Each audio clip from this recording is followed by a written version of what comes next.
एक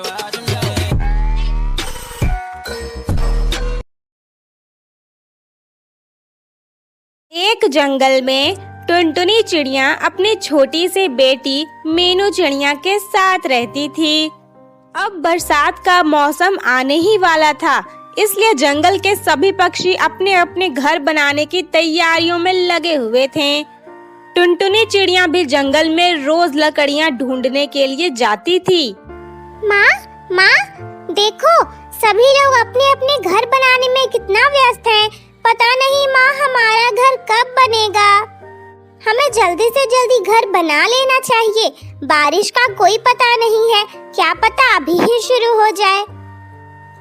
हाँ मीनू बेटा, तू सही कह रही है। मैंने जंगल में हर जगह मजबूत लकड़ियों की तलाश की, लेकिन लकड़ियाँ कहीं भी नहीं मिलती हैं। सभी पक्षियों ने अपना अपना घर जो बनाना शुरू कर दिया है, इसलिए लकड़ियाँ नहीं मिल रही हैं। फिक्र तो मुझे भी इस बात की हो रही है, अगर हमने अपना घर नहीं बनाया तो बारिश में हम कहाँ जाएंगे। हाँ माँ, मैं भी यही सोच रही हूँ। माँ एक काम क्यों नहीं करती, तुम पड़ोस के जंगल में जाकर देखो, क्या पता वहाँ पर लकड़ियाँ मिल जाएं। ये अच्छा है मीनू बेटा, ठीक है, मैं पड़ोस के जंगल में लकड़ियाँ ढूंढने के लिए जाती हूँ, तो यहीं रहना और अपना ध्यान रखना। इतना कहकर मीनू चिड़िया पड़ोस के जंगल में लकड़ियों को ढूंढने के लिए चली जाती है। इधर सुंदरी कबूतरी भी लकड़ियों की तलाश कर रही थी। तभी उसकी नजर बहुत सारे मजबूत लकड़ियों पर पड़ती है। अरे वाह, आज तो मुझे लकड़ियाँ मिल ही गई। चलो इसे घर ले जाते हैं और अपना घर बना लेते हैं। वैसे भी सभी पक्षियों ने अपना अपना घर बना लिया है, अब मुझे भी अपना घर बना लेना चाहिए। सुंदरी कबूतरी लकड़ियाँ उठाकर वहाँ से जाने लगती है। रास्ते में उसे टुनटुनी चिड़िया मिलती है। अरे टुनटुनी बहन, तुम भी यहाँ लकड़ियाँ ढूंढने ही आई हो क्या? हमारे जंगल में तो लकड़ियाँ मिल ही नहीं रही है। हाँ सुंदरी बहन, मैं यहाँ लकड़ियाँ ढूंढने के लिए ही आई हूँ। हमारे जंगल में मैंने हर जगह ढूंढा, लेकिन लकड़ियाँ मिली ही नहीं, इसलिए मैं पड़ोस के जंगल में आई हूँ।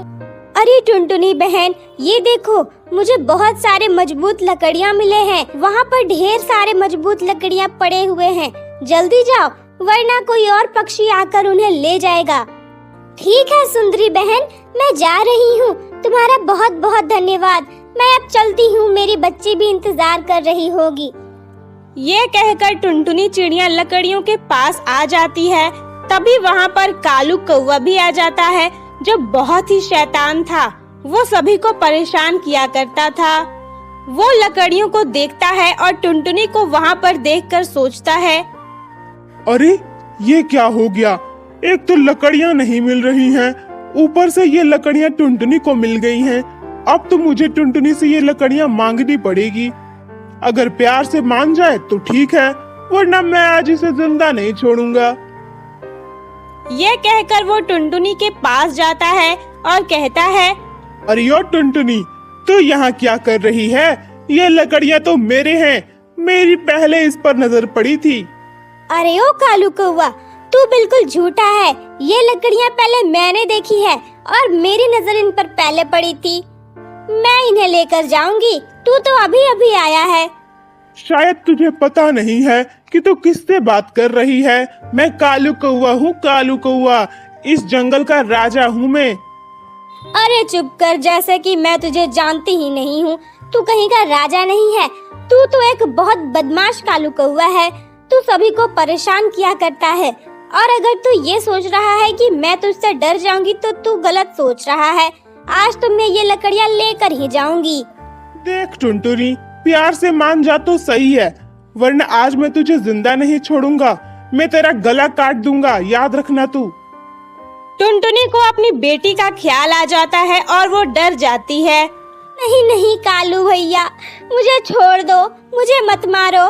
मेरी बच्ची मेरा इंतजार कर रही है, उसका मेरे अलावा कोई भी नहीं है। अगर मैं नहीं रही तो उसका क्या होगा? तुम ये लकड़ियाँ ले जाओ, पर मुझे छोड़ दो। कालू कौवा खुश हो जाता है कि टुनटुनी उससे डर गई। टुनटुनी वापस अपनी बेटी के पास आ जाती है। माँ, क्या हुआ? तुम्हें लकड़ियाँ नहीं मिली क्या? हाँ बेटा, मुझे लकड़ियाँ नहीं मिली। शायद सभी पक्षियों ने अपना अपना घर बना लिया है, इसीलिए नहीं मिली। माँ, इस जंगल में सभी पक्षियों ने अपना घर बना लिया, बस हमारा ही घर नहीं बन पाया माँ। अब हम क्या करेंगे माँ? टुनटुनी और मीनू इसी चिंता में बैठी हुई थी कि तभी बारिश शुरू भी हो जाती है। उस बारिश को देखकर दोनों बहुत डर जाते हैं।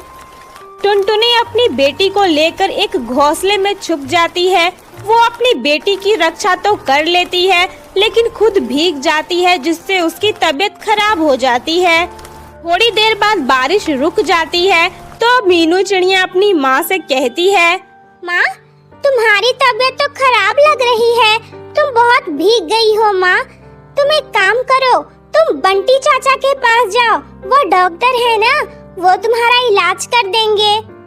हाँ बेटा, मैं भी यही सोच रही थी। ठीक है, मैं उनके पास जा रही हूँ।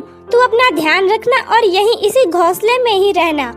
ये कहकर टुनटुनी चिड़िया बंटी कबूतर के पास चली जाती है और कहती है, बंटी भैया, जरा मेरा इलाज कर दो, मेरी तबीयत खराब लग रही है।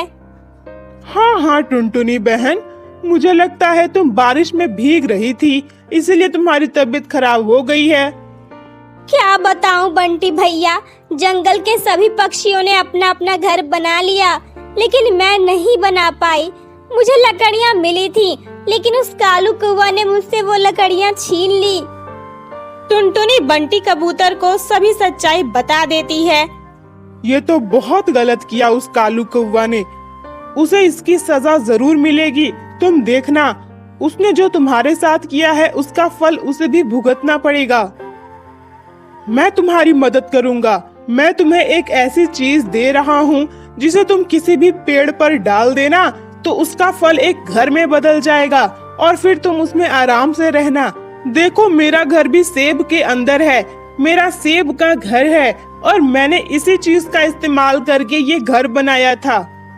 बंटी कबूतर टुनटुनी का इलाज कर देता है और उसे वो जादुई पानी दे देता है। टुनटुनी उस पानी को लेकर चली जाती है और एक आम के पेड़ पर उस पानी को डाल देती है।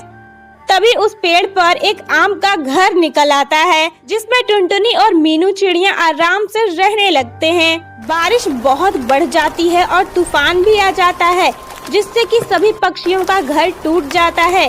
सभी पक्षियाँ टुनटुनी के पास मदद मांगने के लिए जाते हैं। टुनटुनी, तुम्हारे पास तो कोई घर नहीं था ना, फिर तुमने ये आम का घर कैसे बनाया? मुझे भी तो बताओ, हम सभी को बताओ। देखो, हमारा घर टूट गया है, बस एक तुम्हारा ही घर बचा हुआ है। हमें बताओ, हमारी मदद करो। देखो पक्षियों, मैं तुम्हारी मदद करना चाहती हूँ, लेकिन मेरे पास कुछ नहीं है। मेरी मदद बंटी कबूतर ने की थी, जाओ, वो तुम्हारी भी मदद करेंगे। फिर सभी पक्षियाँ बंटी कबूतर के पास जाती हैं। बंटी भैया, टुनटुनी ने बताया कि तुमने उसकी मदद की थी, हमें भी तो वो चीज दो जिससे हम अपना घर बना सके। हमारा घर टूट गया है, इतने बारिश में तो हम मर ही जाएंगे, हमारी मदद करो। तुम सभी भले पक्षी हो, इसलिए मैं तुम्हारी मदद जरूर करूंगा, लेकिन इस कालू कौवे की मदद तो बिल्कुल भी नहीं करूंगा।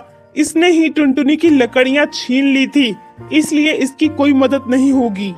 ऐसा मत कहो बंटी भैया, मुझे माफ कर दो, मुझसे बहुत बड़ी गलती हो गई। मैंने टुनटुनी के साथ बहुत गलत किया, मुझे माफ कर दो। कालू कौवा को कोई मदद नहीं मिली। सभी पक्षी इस प्रक्रिया को अपनाकर अपना अपना फलों का घर बना लेते हैं। इधर कालू कौवा बारिश में भीग रहा था और अपनी करनी पर अफसोस कर रहा था, मगर वो कहते हैं ना, अब पछताए क्या होत जब चिड़िया चुग गई खेत।